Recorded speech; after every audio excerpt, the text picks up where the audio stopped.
படம் வந்து ஏற்கனவே அந்த டைரக்டர் பெரிய டைரக்டர் கிடையாது. படம் ஒரு எக்ஸ்பெரிமெண்ட் மூவி.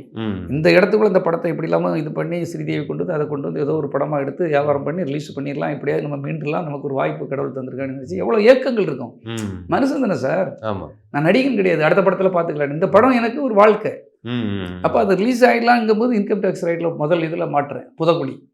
சரி, இதை மீட்டு எடுத்து பிரச்சனை ஆகி சிக்கலாகி எல்லாத்தையும் பேசி அடிச்சு படிச்சு எப்படியே ரொம்ப சவால்கள் இருக்குது. டிஸ்ட்ரிபியூட்டர்லாம் எங்கே இருக்காங்கன்னே தெரியாது, ஒருத்தரையும் கண்டுபிடிக்க முடியாது.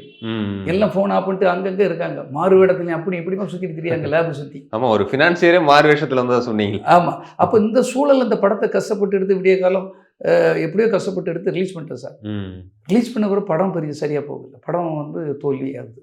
இப்போ இதெல்லாம் எதுக்கு சொல்லணும், இதெல்லாம் பலருக்கு பாடமாக இருக்கணும் அப்படிங்கிறக்காக சொல்கிறேன்.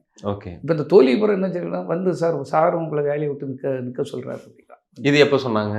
கிட்டத்தட்ட இதெல்லாம் நான் சொல்லாமல் இருந்தேன் இவ்வளோ. ஓகே, நான் வந்து ஆஸ்பத்திரியில் இருக்கேன் சார். இவ்வளோ ஒரு 4 நாள் மன உளைச்சல் பிரச்சனையில் இருக்கும்போது ஆஸ்பத்திரியில் இருக்கும்போது வந்து சொல்கிறேன்.